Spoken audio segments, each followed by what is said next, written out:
Olá, bem-vindo, bem-vinda mais uma vez aqui ao Palavra Ética, na TV Comunitária de Belo Horizonte, TVC-BH. Eu sou Gilvander Luiz Moreira, lembrando de saída que a programação da TV Comunitária de Belo Horizonte é acessível no canal 6 da NET, canal 13 da Oi e também acessível via internet no seguinte endereço, www.tvcbh.com.br. Hoje nós temos a alegria de receber aqui no Palavra Ética o Eduardo Bittencourt. Eduardo Bittencourt, bem-vindo. Obrigado, Frei. Outro dia nós trouxemos você aqui para apresentar um pouco das belezas que foi a sua dissertação de mestrado em urbanismo e arquitetura pelo FMG, né? Isso, e hoje a gente vai retomar esse assunto, né, de uma forma transversal, um pouco mais complexa e conflituosa. Ok. Eduardo Bittencourt, arquiteto, como eu dizia, né? Mestre, recém-formado em arquitetura e urbanismo pelo FMG, Faculdade de Arquitetura, e também já professor da Universidade UNA. Eduardo, e também integrante da ASF Brasil, Associação dos Arquitetos Sem Fronteira Brasil. Eduardo Bittencourt, para começo de conversa, apresente para nós o que é e o que faz a ASF Brasil, Associação Sem Fronteiras dos Arquitetos Sem Fronteiras Brasil. Bom, a ASF é uma organização sem fins lucrativos, uma associação civil que busca, não só com a participação dos arquitetos, mas também de toda uma gama de profissionais, busca ajudar a sociedade na produção do espaço, no direito à cidade e intermediando aí conflitos e carências sociais, socioespaciais que a gente pode acontecer.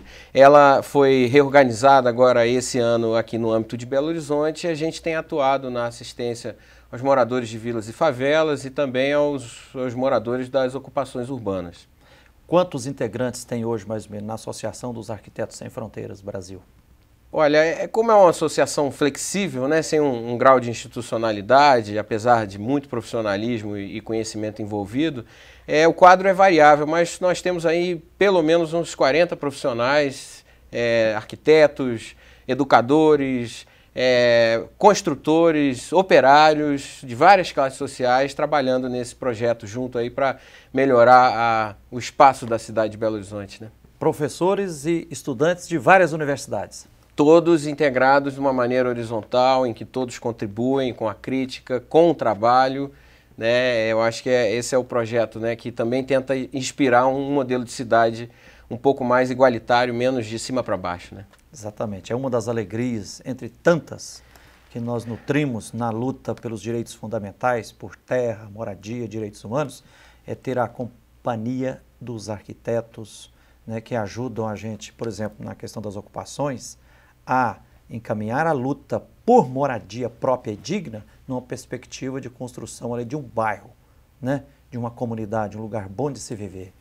Eduardo, você vem acompanhando, assim como vários outros arquitetos, né, a professora Margarete Leta, Denise, Júnia, né, o professor Tiago Castelo Branco e muitos outros, Bruno, o grave conflito que está envolvendo cerca de 8 mil famílias nas 3 ocupações da Isidora, em Belo Horizonte, e um pedacinho no município de Santa Luzia. O que é preciso, inicialmente, colocar aqui para quem está nos acompanhando, da perspectiva do apoio de vocês sobre a questão habitacional, social que está envolvida naquela região ali da Isidora? Frei, a situação de Belo Horizonte e da região metropolitana como um todo na questão do direito à moradia, que é um direito fundamental, ela é muito grave. Ela é fruto de um processo histórico e ao nosso entender, ela revela, sobretudo, a falência das estratégias de produção habitacional, sobretudo através das políticas públicas, municipais, estaduais e agora federal com esse programa do Minha Casa Minha Vida. Essas estratégias estão centradas pelo atendimento a esse direito social através de relações de mercado, através da compra e do financiamento das habitações. É óbvio pelos dados e pela a ocupação da cidade que falta habitação para as pessoas que precisam sobretudo a faixa que não tem possibilidade de participar desse mercado, que é de quem ganha 0 a 3 salários mínimos, e historicamente esse problema ele é negligenciado, porque o governo só avança em investir mais dinheiro nessa produção de habitação pelo mercado e não atende a quem precisa. Daí a gente tem um dos graves conflitos, dentre tantos, que são as ocupações urbanas. São movimentos organizados que intencionalmente ocupam terras caracterizadas pela sua ineficiência, terras abandonadas, grandes extensões de terras, muitas das vezes bem localizadas, com toda a possibilidade de assentamento humano, e eles intencionalmente ocupam essas terras, muitas das vezes terras privadas, que é onde a gente espera que um proprietário privado aproveite a sua boa localização e ocupe a terra, ao invés de deixá-la ineficiente esperando aumentar o valor. E isso tem sido encarado, infelizmente, pela Prefeitura de Belo Horizonte e algumas outras grandes cidades, como um movimento criminoso, um movimento que não tem uma justificativa social.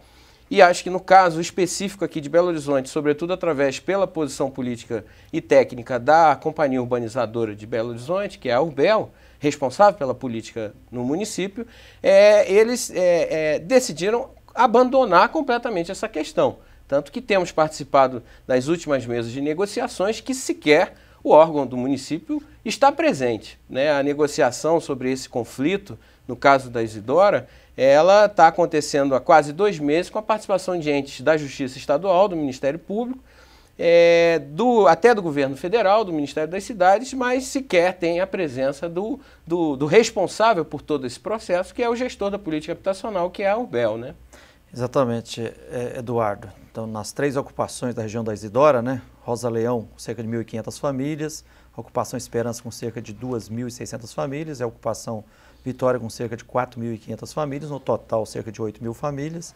Agora, já quase 1 ano e meio de história, né? Desde o início, nós vamos reivindicando que o poder público vá lá e faça um cadastro socioeconômico idôneo. Não foi feito até hoje. A Urbel teve lá, pressionada por ordem judicial, em fevereiro último, cadastrou parcialmente as famílias, 2.500 famílias, e deixou cerca de 5.000 famílias fora, né? Agora é que nós temos lá a Universidade UNA fazendo um cadastro socioeconômico com 7 páginas de questionário, assim, uma radiografia mais aprofundada, né? E aí já houve tensão muito grande para se fazer os despejos, né? Eu queria que você comentasse, você que está acompanhando de perto aí, os empresários, Granja Werneck S.A., Direcional, nesse processo de negociação. A origem desse conflito, né? Essa área em questão que foi ocupada por essas famílias, eu acho que é bom fazer um parênteses aqui, que há uma discussão sobre a quantidade de famílias, se são 8.000, se são 5.000. A Prefeitura, em poucos dias de trabalho, seguindo metodologia nenhuma, ela cadastrou 2.500 famílias, mas essa variedade na dimensão desse assentamento, ela é característica desse processo dinâmico de ocupação informal, né? Isso não deve ser utilizado como um questionamento, um comprometimento do direito dessas pessoas estarem ocupando esse lugar. Mas aquela região podemos dizer que talvez seja a maior e a última área vazia dessa cidade, completamente vazia, sem nenhuma sinal de urbanização ou parcelamento. Ela foi mantida assim por mais de 60 anos. A Prefeitura, há 4 anos atrás, decidiu empreender uma ocupação nessa área, sobretudo porque ela apresenta uma série de estruturas ambientais, como nascentes e córregos, através de uma estratégia específica de planejamento urbano, que é a Operação Urbana Consorciada. Dessa maneira, ela planejou a ocupação de toda essa área imensa, que um percentual que chega a quase 5% do território do município, e está agora empreendendo essa ocupação através de um empreendimento imobiliário que vai ocupar uma boa parcela desse território. E o que eu acho que é importante da gente falar é que a Operação Urbana Consorciada, a origem dela legal no Estatuto das Cidades e na legislação municipal, é que ela deve ocorrer com a participação de todos os envolvidos nesse empreendimento.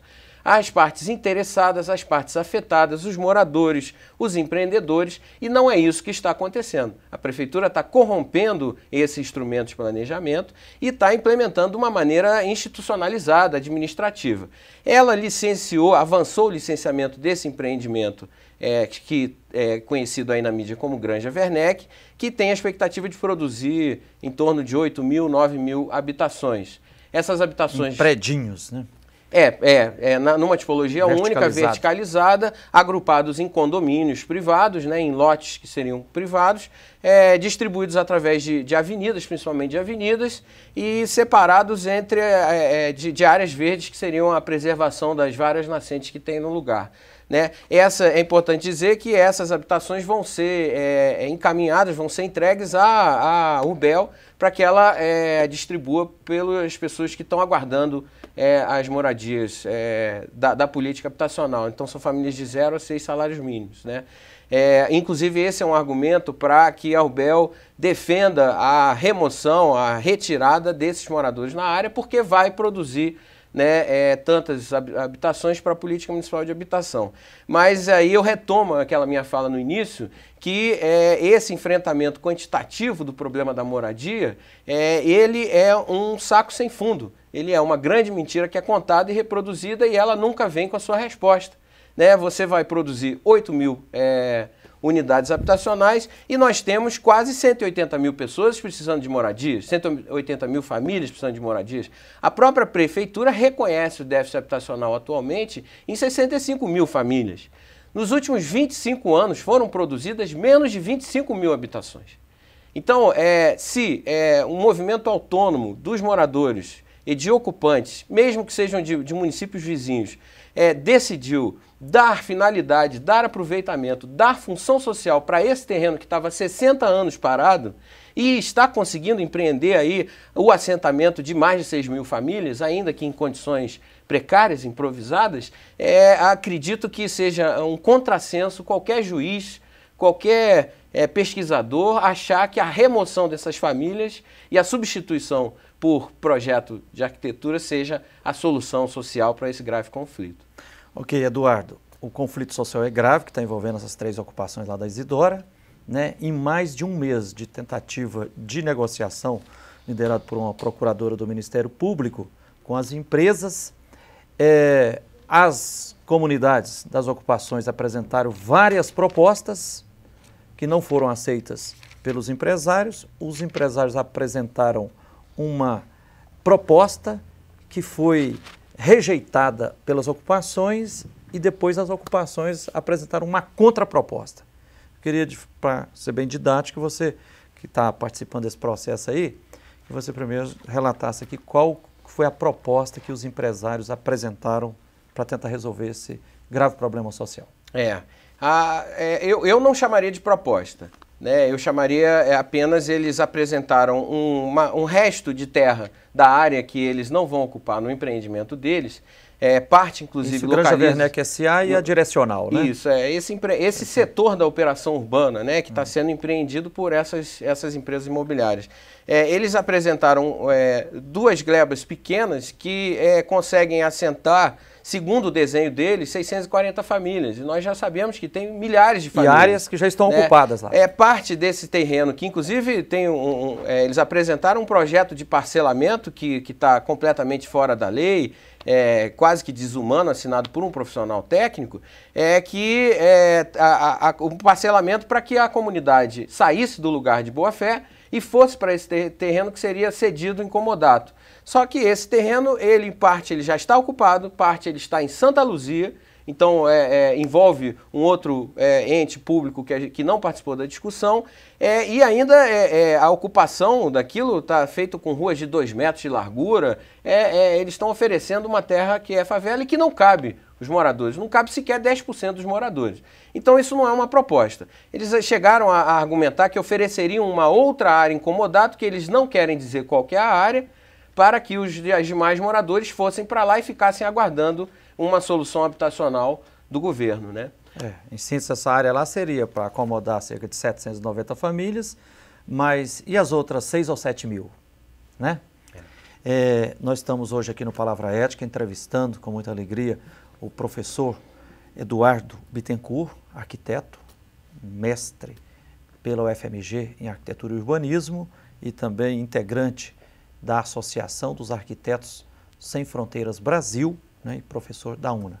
Nós vamos a um pequeno intervalo e na volta, no segundo bloco do Palavra Ética, eu vou provocar para que o professor Eduardo Bittencourt conte para nós aqui qual que é a contraproposta que as ocupações da Isidora, Rosa Leão, Esperança e Vitória, com a participação e assessoria dos arquitetos, está colocando na mesa para que esse gravíssimo problema social seja resolvido de forma justa, ética e sensata.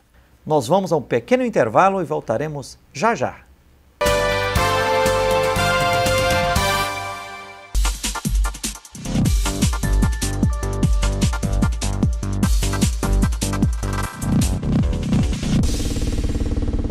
Para derrubar adversários e que sabem como ninguém o que fazer em meio a uma confusão na rua.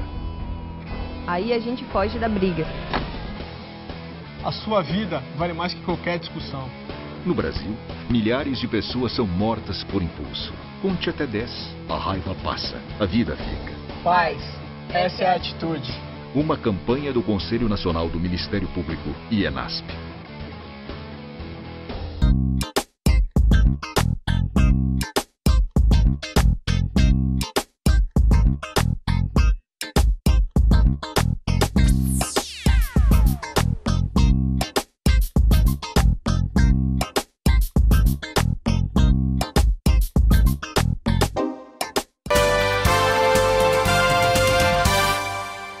Olá, estamos de volta com o programa Palavra Ética, aqui na TV Comunitária de Belo Horizonte, a TV CBH. Eu sou Gilvanda Luiz Moreira. Acompanhe também a nossa programação através da internet, www.tvcbh.com.br. Lembrando também que a programação da TV Comunitária, após ser veiculada aqui e via internet, nós disponibilizamos as entrevistas aqui no YouTube. Se você entra lá no YouTube, busca lá Palavra Ética com... escreve o nome da pessoa entrevistada aqui, você vai encontrar. Professor, nós estamos hoje entrevistando o professor Eduardo Bittencourt, mestre em arquitetura pela UFMG, professor da Universidade UNA, integrante da Associação dos Arquitetos Sem Fronteiras Brasil e que está acompanhando diretamente a luta de várias ocupações em Belo Horizonte, na região metropolitana.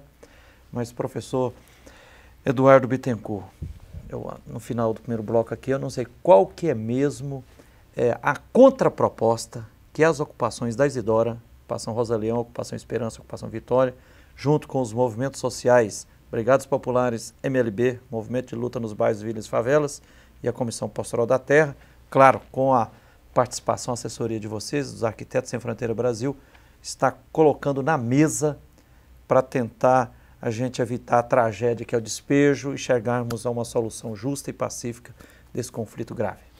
Frei Giovanni, nós partimos do seguinte princípio. A cidade, para ela acontecer, ela tem que acontecer com diversidade. Todos os tipos de ocupação têm que conviver e nós temos que reconhecer que eles precisam dos seus espaços e que nós vamos conviver entre esses diversos padrões de ocupação. A partir daí, a gente desenvolveu uma proposta de readensamento compartilhado.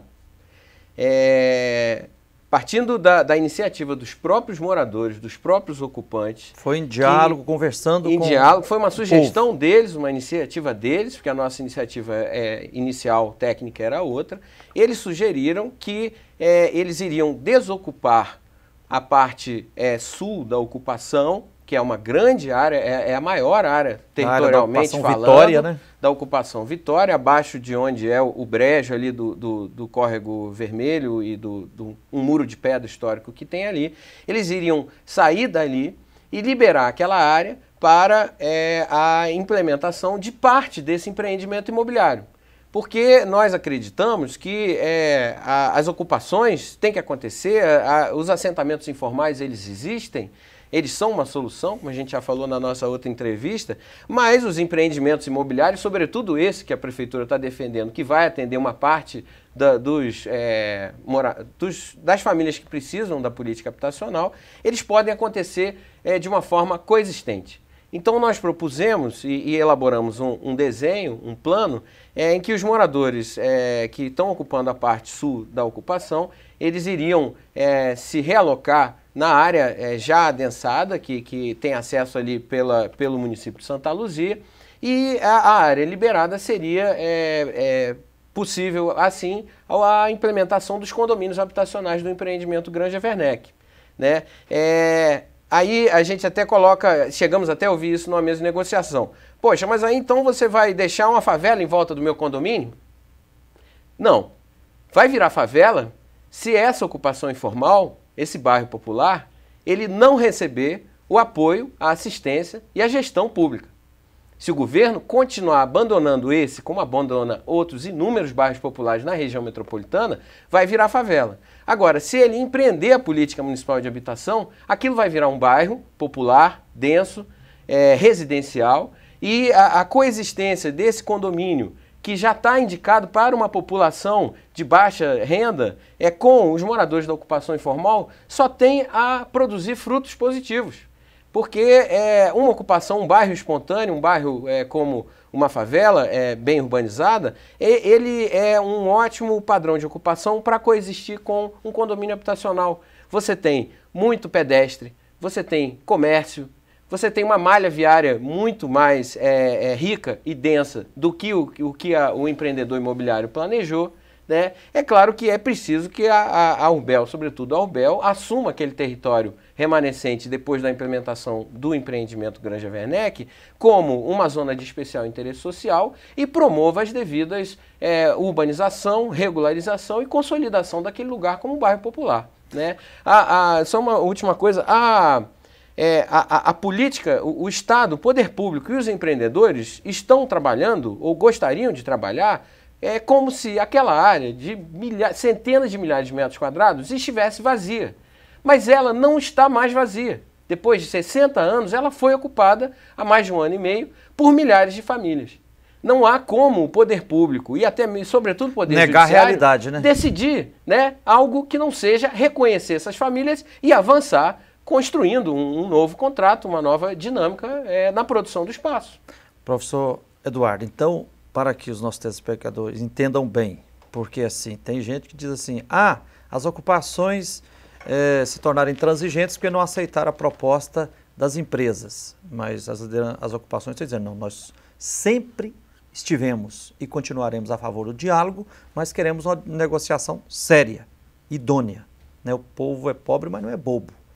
Então, assim, o núcleo da proposta quer dizer, desocupar parte do terreno, fazer um adensamento, quer dizer, as famílias concordam em partilhar os lotes, quer dizer, os lotes se tornarem menores, talvez quem está lá hoje num lote, uma família que está num lote vai ter que partilhar seu lote com mais uma segunda ou uma terceira família, ou uma quarta família. Talvez as edificações tenham que ser verticalizadas, talvez a gente tenha algumas vilas, até alguns edifícios mesmo, se for necessário. Outros sobrados, embaixo em cima, de forma que, num menor território, possa acolher. Então, da perspectiva do povo que está ocupando, já é um certo desprendimento, porque assim, nós vamos partilhar a área que nós estamos ocupando aqui para acolher outros de lá, para liberar, para que o projeto aconteça lá. Esse é o núcleo. Esse é o núcleo central da proposta, né? E aí, além disso, que se veja esses novos empreendimentos imobiliários, sobretudo os que advierem dessa operação urbana consorciada, que eles aconteçam em diálogo, numa costura permanente com os processos de ocupação da cidade. Se existe uma ocupação lá, a operação urbana consorciada deve considerar esse assentamento e inseri-la no seu processo de urbanização. né?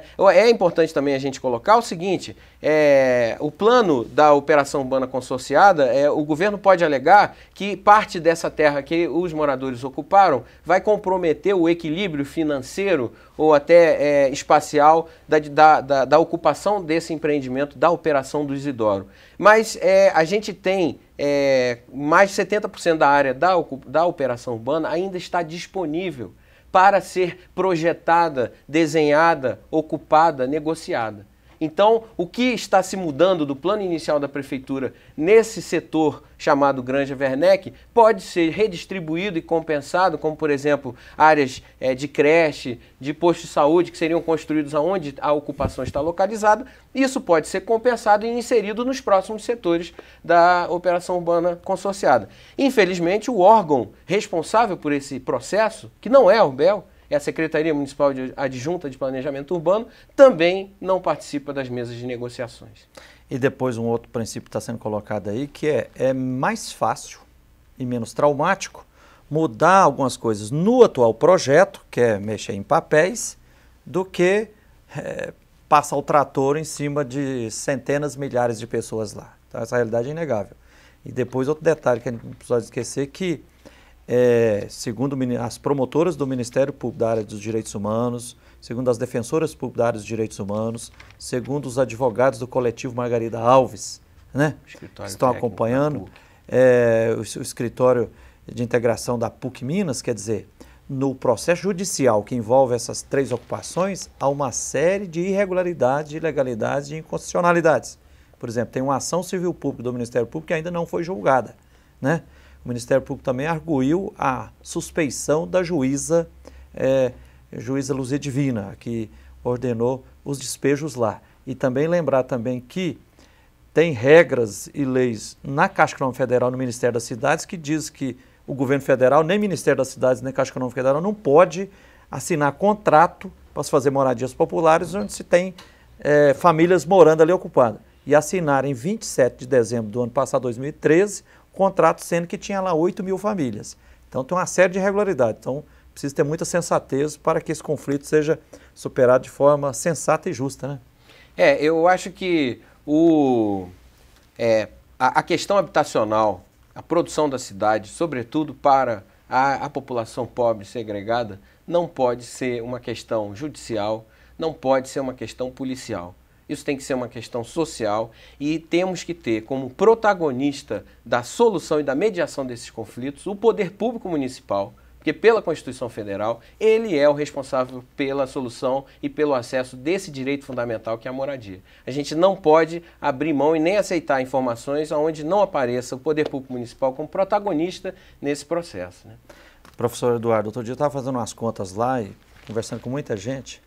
Há cerca de 2.000 casas de alvenaria que foram construídas ou estão construídas lá nessas 3 ocupações, o povo já investiu cerca de 22 milhões de reais. Você imagina se o povo aceitar simplesmente quebrar isso sem uma alternativa justa e sensata.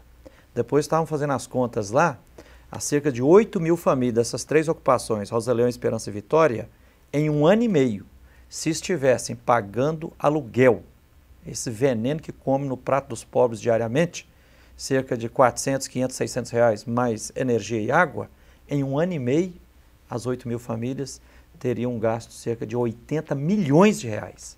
Então, quer dizer, a falta de política habitacional séria, popular, com participação popular mesmo, o déficit habitacional crescendo cada vez mais, é realmente uma cruz muito pesada nas costas do povo que não pode continuar, né? Professor Eduardo Bittencourt, obrigadão por ter vindo aqui contribuir para que a justiça aconteça e a dignidade humana seja respeitada. Okay? Eu que agradeço. Então entrevistamos aqui no Palavra Ética de hoje o professor Eduardo Bittencourt, arquiteto, mestre em arquitetura e urbanismo pelo FMG, integrante da Associação dos Arquitetos Sem Fronteiras Brasil, professor da Universidade UNA e que é um grande companheiro ajudando aí com a competência técnica, com o coração que ama o próximo para valer, ajudando aí a luta das ocupações. Obrigado a você, telespectador, que nos honra com a sua atenção. Obrigadão aqui à direção da TV Comunitária, aos funcionários que nos ajudam aqui nos bastidores. E até o próximo Palavra Ética.